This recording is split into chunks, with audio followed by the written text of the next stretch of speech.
Hello, this is Gary. Hey Gary, this is Jeff Keith from Tesla. Hey, what's going on, Jeff? Oh, just got up a little while ago, having some coffee. Thought I'd chit chat with you a little bit and Yeah, just wake up and meet this glorious morning. It's a nice day out there. Of awesome. course, That's yeah. great. Got to start the day off right with the coffee, right?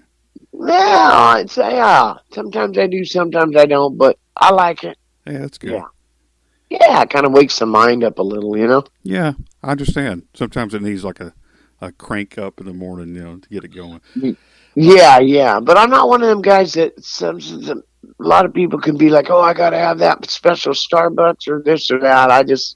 Coffee's coffee to me. You yeah, know. I understand. Yeah, I'm the same way. I'm the same way. yeah.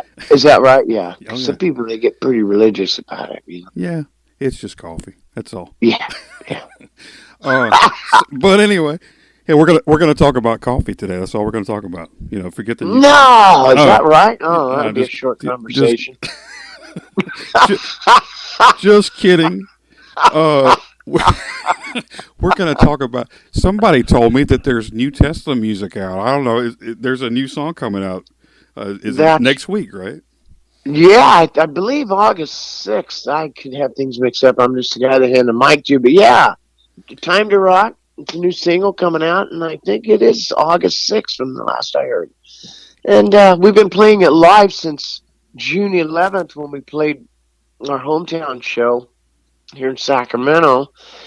And knowing that it's not going to be released until next week, but we've been putting in the set and people have been loving it. So we're really excited to have it released because, everybody gets a chance to hear it, see the video and all that, and hopefully be going, yeah, play that song. Yeah, I've been listening to it. It doesn't lie. It's time to rock. It does rock. I'm just want to say, man, sounds great. Um, Well, thank you. and a lot of people, like the last single, Cold Blue Steel. A lot of people are saying that this sounds like the old Tesla. So what is the old Tesla? Would you say? The old Tesla is just raw, yeah, raw and real, and just and unfortunately for the words, it's like with all these things going on, it's like some find the answer in cold blue steel. But so I'm I'm happy that has that old school Tesla feel because it's just like got the groove, it got the rock, just and it's raw. Because we've always made records and we keep it raw and do the basic track, do it raw, and then kind of start adding things to it. So Cool Blue Steel definitely has that raw feel. And now Time to Rock is so raw that as me and Frank, because I go up to his house on every Thursday and we kind of put stuff together. And he lives like 25 minutes up the road. And we put stuff together and then it evolves. And then the next week when I come up there, the music kind of riffs kind of evolve. And next, it's hey, let's put this there, let's put that there. And then I go home, write these words, and I get there, and Frank goes, "Hey, man, how about I add this here and maybe this over here?" And so me and Frank are really known for that, just kind of building something. And it's funny when you hear the where it started and where Right. it gets to. But it's just got that live feel. I did a demo. The vocal it was the first day I presented the lyrics Right. up at Frank's.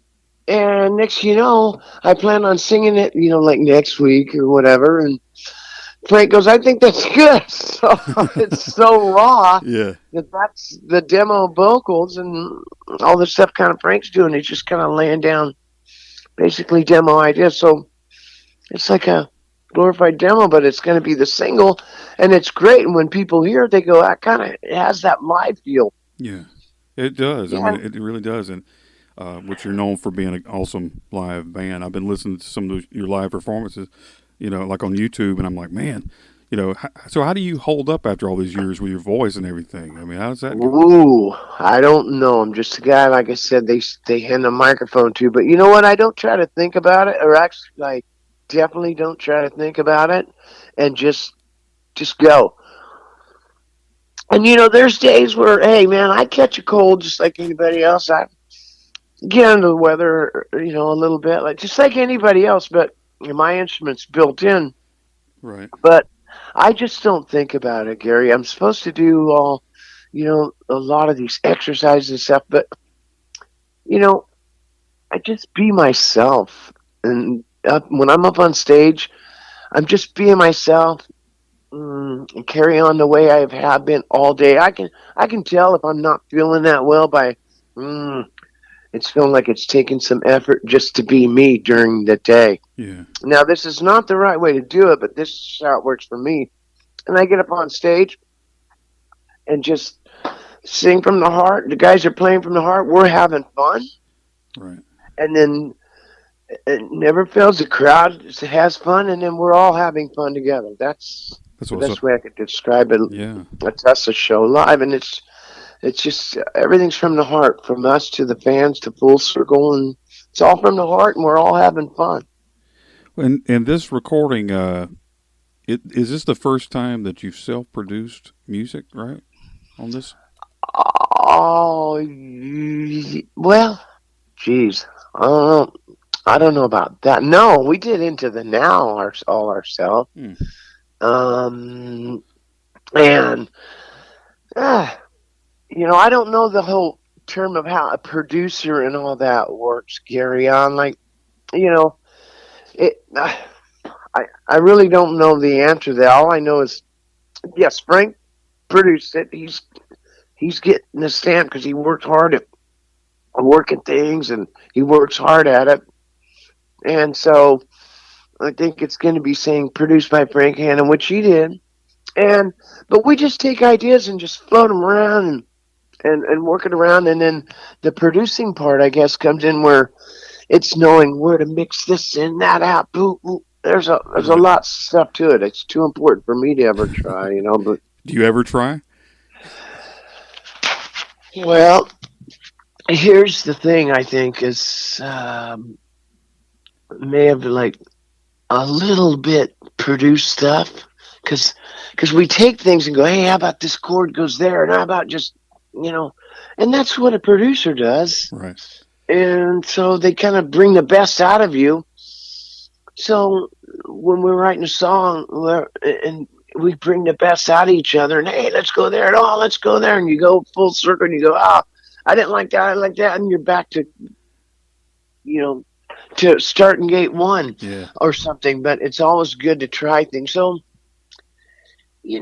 maybe officially not producing, no, but definitely putting a song together. It's a fun process, but my favorite part, once again, is playing it live. Sure. I always think about live when there are overdubs and stuff put on there. I'll specifically ask the guys, like on guitar, what part are you going to play for the verse, the pre-chorus, the chorus, the bridge, and then um, I'll ask Frank that, and then I'll ask Dave, when are you going to play verse, bridge, chorus, all that, because they got different tracks sometimes where they're adding things. Right. And they go, oh, I'm going to go from this part to this part. And then when it gets to the chorus, I'm going to go to this part. And that's what I put in my headphone mix to sing, because that's ultimately what I plan on singing to. If the song does anything, Right. is that's what I'm going to be singing to live. And that's what I like to sing the vocal track to when we're doing a song. So I don't think that's officially called producing, but I'm sure it has a but name. I don't. I'm sure it has some kind of name, right? That yeah, you can add yeah, to all it, the. it definitely has some kind of meaning. That's for sure. You did something there. It was awesome. Uh, Right. um, whatever you did there, that rocked. Hey, but hey, when you're performing live and you're looking out on the crowd, is it the same feeling that you had like back in the day from 30 something years ago? Is it the same feeling?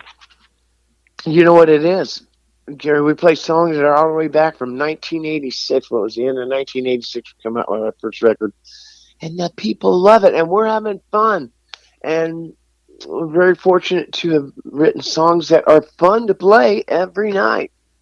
The words I can sing about love for the rest of my life. Right. And you know, that's what I love about Tesla. Is it's the music is raw, it's live, it's from the heart, and the words are. It's like I said, I could sing them from back then to now. Just Right. go. I enjoy it every night. People are loving it, and I actually enjoy singing the words I'm singing. The guys are enjoying what they're playing, and it's genuine, honest fun that we're having, and we're, genuinely from the heart. And so, yes, night after night, and so far it's still working, and people are still loving it. And it could be labeled, oh, it's 80s hair band music and all. It's like, hey, they're loving it, we're loving it, That's everything's good. that's it. That's all that matters. Um, That's it. I know every band though has had ups and downs. Over the years, over 35 years, 36 years you've been with a band. Um, so how have you survived through all this? How's the band still together through all these ups and downs? Well, well, we're brothers that have been through things that nobody else has. We've had never been through with anybody else. And we had the 4 years where Tommy left the first time, and then we stayed as a four-piece for a year, and then I lost my voice, and it's like, well, why don't we just quit? People are like myself are going through divorce, doing all this stuff. It's like, oh my gosh. And so we broke up for 4 years, and then we got back together, and then see we were going down the same road, and then we got Dave Rude, who's a great addition to the band, and he brings so much to the table, and he's such a great guy, and we're still trudging along, but uh, it's just we there's a lot we've been through, and so, but like I said, it's things that we've only been through as a band that we've never been through with anybody else. So that's a special thing, and we respect each other's space. We know each other the way we tick and all that stuff, and we all got our own little quirks to us, Yeah, but each other we respect each other for whatever we know our needs, and things go together great because you're living on a bus. yeah, You got to get along. I mean, you can have, let's say, five of the greatest musicians and singers and all that in a band, but if you can't stand each other for the other 22 and a half hours besides sleeping, uh, it's like, what's the use? So we love each other. And we play music that we've made together and love each other. And so that's a big factor. yeah, You gotta, because some bands, that's all they do is, from what I understand, they get together on stage and they make it work, and then they can't stand each other for the rest of the time. yeah. That's yeah. That Yeah, that's not the sucks. case for Tesla. That's good. That's good to know. And I know the Yeah, fans are like that. Makes them happy to know that. they feel it. Yeah, you can tell though, right? If you're like Oh on the yeah, other side of the stage and you're around everybody else and you're kind of in your own world, you're not interacting. You could tell. People they pretend to be okay, but you can tell they're not okay. absolutely. And then what is it? I hear the story of the Eagles. They say I'll never play with them again until hell freezes Yeah, over. And next, they write a great album called Hell Freezes Over. exactly. I, that's what I say it all the time with some bands. I'm Yeah. I'm big on the with Steve Perry and Journey and things like that. So never say never is what I say. I hear you. I went and saw Journey. Me and my wife and some friends here a few months back here in Golden One. It was fantastic. Every song, you're just going, "Oh man, this is great. Oh, this is great." Yeah, yeah. Arnell did a But great job. Yeah, I'm not saying that just off the record there. Now, I wouldn't mind if they got. You always hear things. Oh, Steve Perry's gonna come back and sing. And when like David Roth's come back to sing with Van Halen, so I don't know. You hear things, but hey, whether it happens or not, you just always can have that little that's hopefulness in you. exactly. I always have Yeah. that hope. But the guy that sings for Journey is, Yeah, well, one heck of a yeah, singer, man. I got to tell you, yeah. yeah. He's awesome. But yeah, but I'm like, my biggest inspiration. My first concert was Dan Green #3 at Oakland Coliseum in 1978. Cool. Van Halen opened the show because he just come out with Running with the Devil, Oh and yeah. AC/DC came out, and we're like, oh my gosh, who's this? So every night I always say I take Bon Scott and Malcolm Young on stage with me every night. Because when, Van Halen came out and they were great. And David Roth had his hairy chest and his green and white striped cool pants. And Right. Eddie Van Halen's got his matching outfit with his guitar and could play like the Dickens and just Michael Anthony. All of them, it was great. Right. But when AC/DC came out there, and of course, they've been out since '74, and they come out, and this is 1978. It's my first concert. I'm 19 years old, and I was just blown away. That's Malcolm just holding that rhythm down. Yes, you got Angus doing all this great stuff in the schoolboy outfit, but Malcolm just basic, just step it up, dun, dun, cheap, step back, just holding that rhythm down. And Bon Scott, oh man. just with that microphone, that cord, and he all he had was jeans and tennis shoes, and I was like, wow, look at this guy just blowing me away, and just he's got nothing fancy, and just so that's my biggest inspiration is Bon Scott and That's Malcolm Young. that's a great way to start your concert experience, right? With those guys. Oh my gosh! And it was like at the Oakland Coliseum. I'm like, wow, and I'm from this small town, a population 900, Wow. and just like, whoa! It's my very first live concert, and what better lineup could you have than, Van Halen, AC/DC, Pat Travers, Foreigner, and Aerosmith? Oh man. That's Yeah, wish I was there. Which I was younger. I was a little that was baby. I great. was like 5.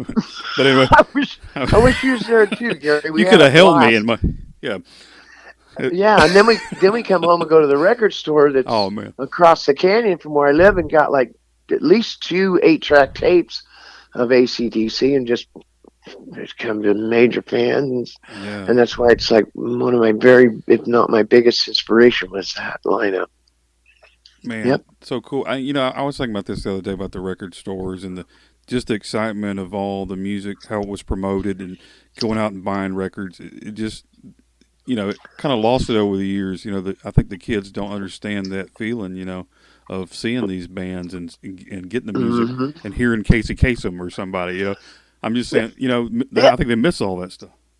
I know, I know. I mean, it's like I was just talking with a friend just a couple of days ago, and going because we played a little Grand Funk, and I go, "Oh my gosh, this is Grand Funk as a band." I forget to say what when they go, "What was your inspiration?" It's like, "Oh, Grand Funk," and they had that. I don't know if it was the live record, but it was the double album. And I remember in Oklahoma because I lived there 6 years and graduated high school from there. And a friend had it, and just having the headphones on, listening to all this great music, and you fold the album open. They had all these little pictures Cool. in this double record. I don't even know the name of it. That's how small town boy I am. But it was the coolest thing to just listen. You put your headphones on and listen to somebody's, because I didn't have one record player, Right. and just and looking at all the pictures and just wow. And the whole time listen to it, you're looking at all this.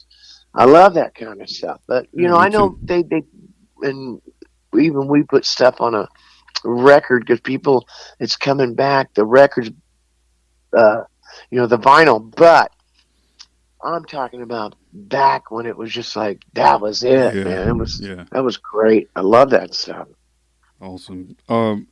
So rewinding the tape, how did you start? How did you join Tesla back in the day?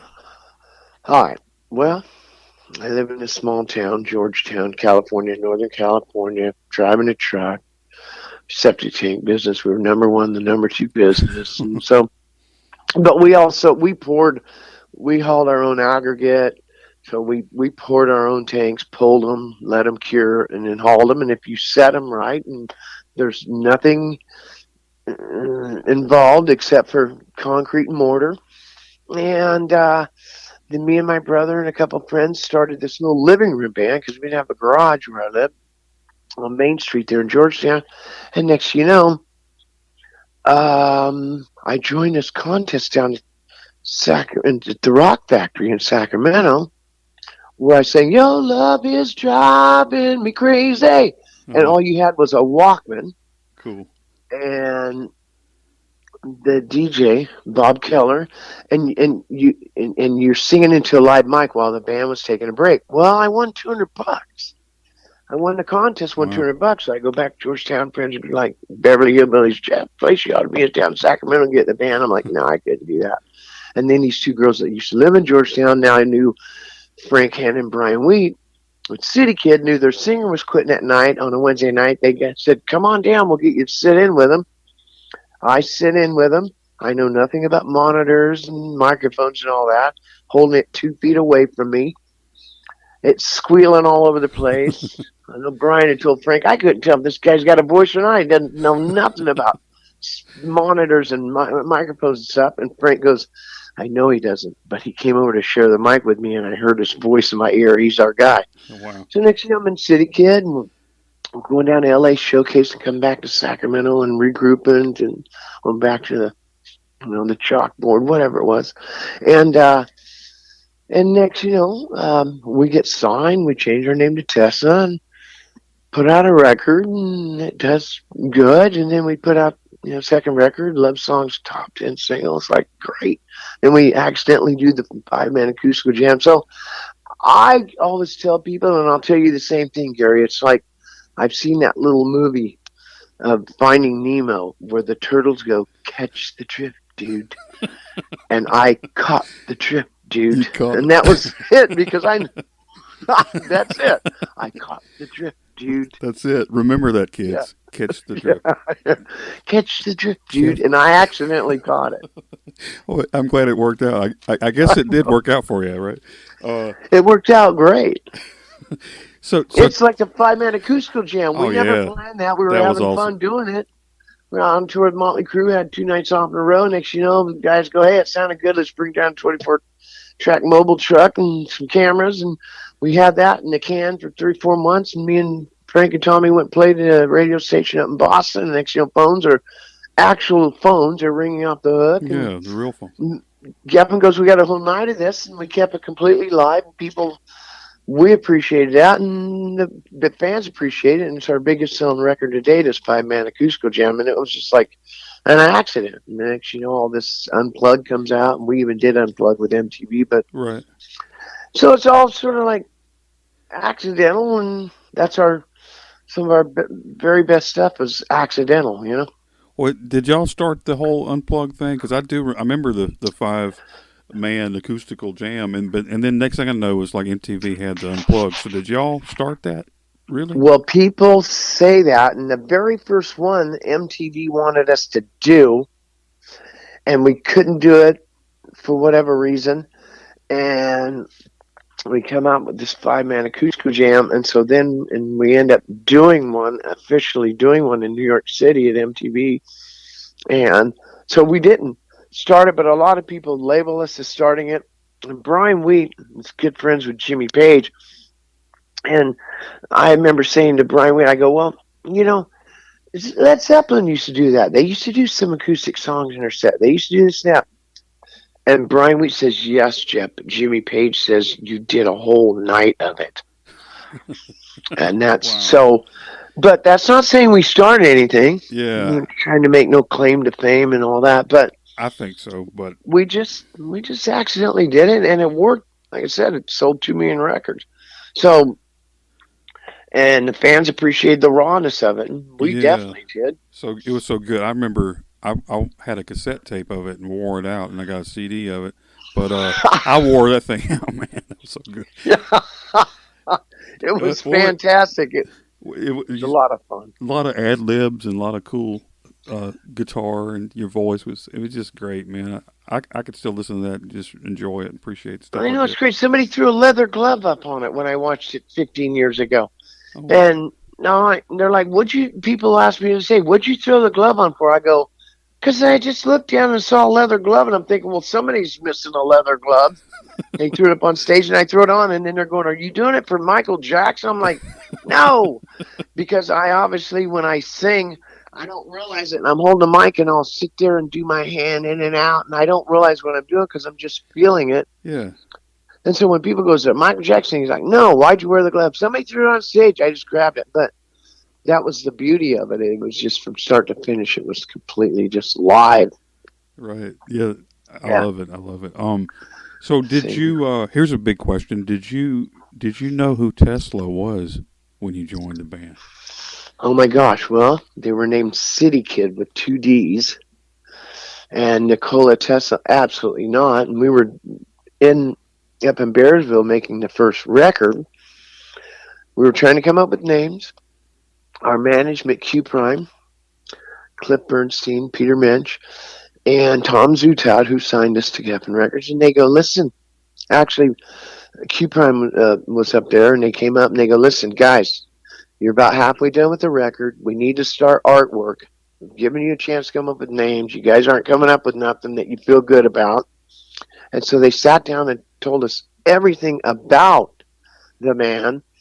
And then when we go, what's the name? And they said Tesla. And we're like, Tesla? We're like the RCA dog, Right. looking sideways in the microphone thing Right. or Right. whatever. Right. And we were like, wow, we never heard of him. He's an underdog. He came up with alternating current, which powers your amps. Rock and roll's an underdog. He's an underdog. Remote, all these, wireless stuff. And it's like, oh my gosh. And so it turned out to be the perfect name. And it's something that was, like people could go, hey, there's more than just a cool name. There's something to this name. Yeah.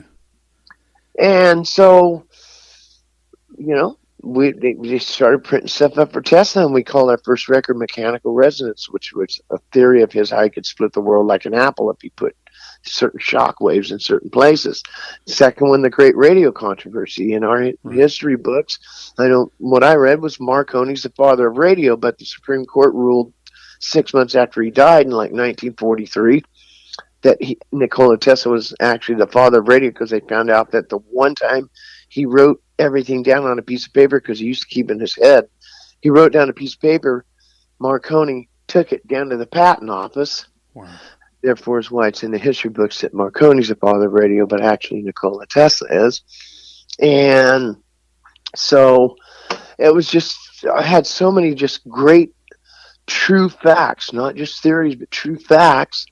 And it's the greatest name ever. And it sounds so normal to say Tesla, but when we first heard it in 1986, we're like, oh, wow, that sounds weird. Yeah. Well, But it's great. now when you Google Tesla, you get like Elon Musk or something, Oh, or I know. And I right. had somebody 2 months ago having a birthday dinner with some friends. And this guy he's a fighter pilot, and he says his birthday, his name was John, I'll never forget. And this was like 3 months ago. And he goes, hey, and he kept hearing the Tesla in the restaurant. And he goes, all of a sudden he goes, oh my gosh, it's you. And then he goes, I thought you were just some billionaire that hung out with Elon Musk. And I look down at my clothes and I go, do I look like a billionaire that hangs out with Elon Musk? Why So not? now, Yeah. yeah, so we've always had to have TeslaTheBand.com because if you go to Tesla.com, it goes to the inventors, uh, Yeah. website. And then for the car, you got to go to TeslaMotors.com. But for the band, you got to go to TeslaTheBand.com. Wow. So, yeah, so it's very interesting. It's got a lot of Well, great things about it. And it's like, so we thought, oh, wow, it's a great name. well, you should show up in a Tesla at a concert, and singing. In a Tesla car? Yeah, and that Yeah, but people already get confused sometimes these days. They go, somebody here, it would whatever it was, they went, hey, did you name the band after the it car? We went, no. The right. car company came out, 10 years ago, whatever it was. We've See, had the name since well, that's 1986. see earlier was that history lesson, with Tesla, Ye- ex- and see that's why kids listen to the teachers and study. yes. You won't get Yeah. confused about Tesla. No. So we've had, like I said, I've had somebody go, did you name after cars? Like, no, No, not even. dude. Yeah. Yeah, you open around before that stuff, but well, Oh, yeah. well, I was thinking about, and I think I saw this online recently, with talking about when you're singing the song "Signs," which I love, by the way. But you know, sign says long-haired freaky people need not apply. You know, the economy got so bad in the job. Now long-haired freaky people are welcome Yes, to I've go seen to. that. Yeah, People have that's so said to me, "Have you seen this?" It's like, "Oh gosh, like oh only yeah, only oh yeah." 10 million And you know what times. I got the opportunity to do. Unfortunately, Les Emerson, the singer and the guy that wrote the song for Five Man Electrical Band, Right. he passed away from COVID. That's It's sad. been now about 6 to 8 months ago. So here about a month and a half ago, the guys in Five Man Electrical Band asked me would I come up there and sing signs with them in Wow. honor of Les Emerson. So I flew up to Ottawa, Canada, less than 2 months ago, and flew up there and got to sing with Five Man Electrical Band. It was the coolest thing up Wow. in Ottawa, Canada. Wow. So cool. Yeah, and in honor of Les Emerson, and I've sang it thousands and thousands of times with Tessa, but only sang it once with a Five Man Electrical Band. That's amazing. Yeah, that's Yeah, it's a great experience. I've had a lot. We've had so many great experiences, and we're so fortunate, and we're still doing it, Gary. yeah. See, that's what it's all about. After all these years, you're still doing it. Um, Yeah. so whenever the band, you were talking about the band kind of broke up in the mid '90s or so. What was the main reason behind all that? Well, Tommy left the band. He'll say he's fired. We'll say he left the band, and we carried on for a year up to 1996, waiting for Tommy to see that we're not replacing you. We can't replace you. We're waiting for you just to come back. That didn't work. And then it just so happens I was going through divorce at the time, and we had 3 shows left. I came home for 2 days. I should have went up to Reno and just stayed in a hotel room, and that way I could cry for 2 hours and then go, okay, I got a show. I got to stop crying. Yeah, But I right. came home for that 2 days and just cried, cried, cried. Went up to Reno, lost my voice during the show, and it just came out. Well, why don't we just break up? It's like, hey man, you know, I'm going through divorce. Tommy's gone. My friend died. Hey, so we just break up. So we broke up for 4 years, and then I got a band going with Tommy, Sofa King. Then we changed to Bar 7, and so I was now had Tommy back in my life, and then the guys I had a relationship with them still.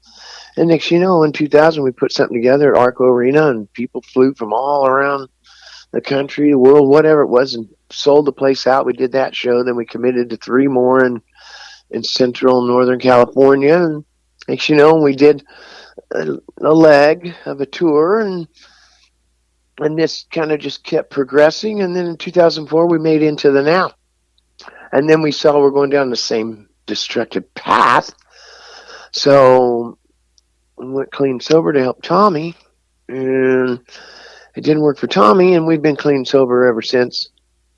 That's good. you know, Yeah, awesome. and it's the best thing because Gary used to, you take 5 or 6 beers to tune the monitors in, which and go, okay, now it's all right, which it wasn't as good as now because now without having all that fuzziness, really, what I come to find out was the most intoxicating thing could ever have is playing live on stage. Yeah. And we always gave it our best, even back in our heavily partying days. We always gave it our best. There's no doubt about that. But now we can honestly, truly give it our best because it's just pure. So, not that it wasn't pure back then. I never want to take away from all those years that we did because we were, like I said, we were up there performing, giving it our best. Right. But now things are just tighter than ever because you're tuning everything in genuinely instead of just getting warm and fuzzy going on. Everything's great. Right. Yeah. And with the new music and everything, so you've released 2 singles. Are you going to continue releasing singles? Or are you going to do an album? What's going to happen with all that? Well, um, I know when me and Frank were writing, he goes, hey, this was a while back, and he goes, hey, maybe in the next year or two we'll put out a record. But right now, it, especially with all these like iPhones and stuff, and or whatever you call them, smartphones, you can release a single on whatever avenues there are, and Spotify, or I don't know names, but because I don't go on the internet, everybody else does, but I don't. And all the fans know it, but it's fine. The internet's just not my cup of tea. But um, yeah, so we can put out. You just release singles, and then what Frank and Beta Brian Wheat were explaining to me is like, hey, back in before albums and stuff. Well, there were still albums being made, but before it was real big, uh, it, they used to release in the old school days. Hank Williams used to do live recordings and put it out and have number one hit singles that we Right. still love to this day. Right. But they used to put out 45 and then have a B side. So that's how they used to do music and songs. Everybody release a single. So that's kind of what it's kind of come back to with all these smartphones and the internet and all that. So, but we're going to make a record. We'll put a record together. But right now, we're back to work. We were off for 18 months for Oh COVID. man. Mm. We're back to where we're out touring again. So that's great. And so now when we get enough time, we'll put a record together because we're definitely love making albums. We're definitely an album oriented band. But for right now, just getting the ball back to rolling. It's doing singles and that's fine. But we will make a record, Gary. We'll make another record, or maybe two, three, depending on how long we can last. As long as my voice is holding up, we're doing all right. The guys are holding up. But we'll make a record. Can't say exactly when, but in the next year or two, from Okay. what I understand. But Cool. right now, Cool. we're just doing the singles thing. Well, how is the tour going with you? Great. It's going great, man. Just people are loving it. We're loving it. Everybody's loving it. And we're, back to where we can, because for the longest time, when we got back together, I mean, to go back on the road last fall, and you can't interact with the fans. And I'm a real social butterfly. Yeah. I love mixing with the people, and you couldn't sign autographs, you could take pictures. I started trying doing a thing where the person taking the picture could be there, and I'd say, you stand where the crack is here, and I'll stand Right. 8 feet behind you with the bus in the background, and we'll do pictures like that. Cool. Trying everything I could to try to mix, and then started like, let me use my own pen. You just hold it, and I got a mask on, and I'll sign it for you. I'll pull the mask down to take the picture real quick. And now it's back to where we can mix with the people, That's great too. but still VIPs and stuff. When we'll do it, the people stand now. When we used to arm in arm with 2 or 3 people at a time, now they stand in front of the stage while we stand on the stage. Right. But we haven't been doing VIPs lately. But so hopefully someday soon it'll get back to where we can just arm in arm with them. But now, at least on the side, when we see fans walking from the gig to the bus and things like that, it's like we can interact with the fans. But you still got to be careful with Yeah. that because you Yeah. come up with one positive test and it's like go home. Yeah. Yeah. Yeah. Haven't you had a few members with COVID this month? Yeah. We went out last August after 18 months and did 2 shows in Oregon. Came up with 2 positive tests in our camp. It's like, oh my Mm. gosh, Yeah. turn it around, go home.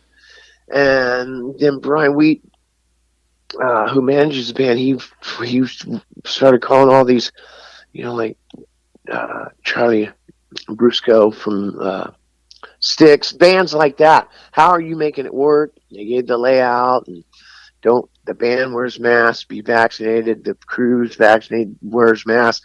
The band don't mix with the crew bus. The crew bus doesn't mix with the band. Oh my gosh, the sound man, the lighting guy are out in the middle of the crowd. They can't mix with the crew. It's Wow. like they can't eat in the same room. All this crazy stuff, but it worked. Yeah. We went back out and made it work. Toured, did some shows with Leonard Skinner, and it was all great. And now things are back up and rolling this year, and it's like, so things are coming back, and it's feeling great, and we're having a blast.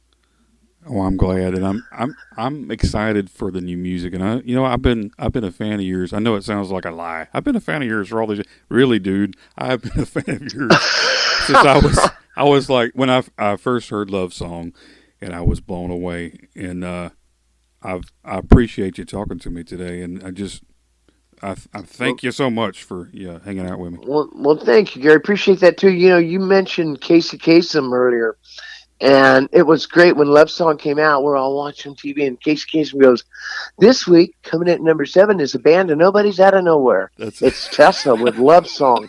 did he It say? was great, and Did he we were say like, "All that? right, Casey Kasem just said our name." And What's so friends would call her. We talked to friends and fans, and they go, "Well, that ain't cool, man." He said a band of nobody's out of nowhere from Sacramento. And we said, "Hey, we are a band of nobody out of nowhere. So, hey, nothing wrong with that." Casey Kasem just said our name. So That's it so was cool. great. So cool. I know. I remember that. Believe it or not, that You in, do. Yeah. in fact, that's where I was listening the first time I'd heard the song was Casey Kasem. Well, A a true band of story. nobody's out of True. nowhere. That's right. Yeah. And now Yeah. moving up 3 notches. Okay, that was my Casey. Yeah. Yeah, Was that that was pretty great. good? And then so from then on, whenever we'd be doing something like up in Bearsville or New York City, wherever, making our record stuff, we go, "All right, hey, how was that take?" And be like, "Hang on, bro, Casey Kasem's calling." That was our cue for that was a great take. That's Casey Kasem's calling. I love it. I love it. Hey, on a final note, you said Uh-huh. you worked in the septic tank business. I think I'm going to need you to come over. Can you still Oh, can is you that right? pump out the septic tank? I'm going to need Well, it either needs pumped or you need a new tank, but usually you just need it pumped if everything's in the working order and something. Sometimes they just fill up and you got to have them pumped every 20 or 30 years, you know?